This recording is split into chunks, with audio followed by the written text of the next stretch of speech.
In today's video, I'm going to teach you how to set the default font size in PowerPoint on Windows. This is a handy skill to have, especially if you find yourself frequently adjusting the font size in every slide or presentation you work on. By setting a default font size, you can streamline your workflow and maintain a consistent look throughout your presentations. First, let's get started by opening PowerPoint on your computer.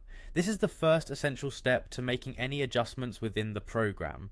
Once PowerPoint is open, go ahead and navigate to the specific PowerPoint presentation where you want to set the default font size. If you're just starting a new presentation, you can set it up there as well.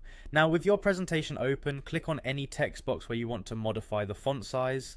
This action will allow you to see which size is currently being used and will set the stage for the changes we're about to make. It's always good practice to double check the current settings before making adjustments, especially if you're dealing with a collaborative document. Next, you'll need to locate the Home tab at the top of your PowerPoint window.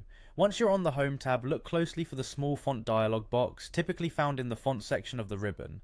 Clicking on this tiny box will open up a more detailed font settings panel, granting you deeper control over your text options. With the font settings panel open, a keen eye for details matters. You'll want to find and select the option labelled plus head. This particular choice is usually associated with headline or title text and will be instrumental in setting your new default font size based on the presentation style. After selecting plus head, the next step involves increasing the font size to your desired level. Be mindful of choosing a size that enhances readability and complements your presentation's design. If you found a font size that looks great and suits your needs, remember this is going to be your new default, so go for one that you'll be happy seeing across all your slides.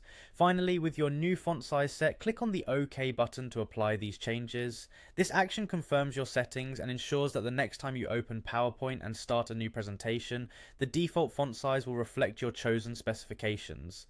Congratulations on setting your default font size in PowerPoint on Windows. By following these steps, you are now equipped to save time and create more consistent, professional looking presentations. Thanks for watching and happy presenting.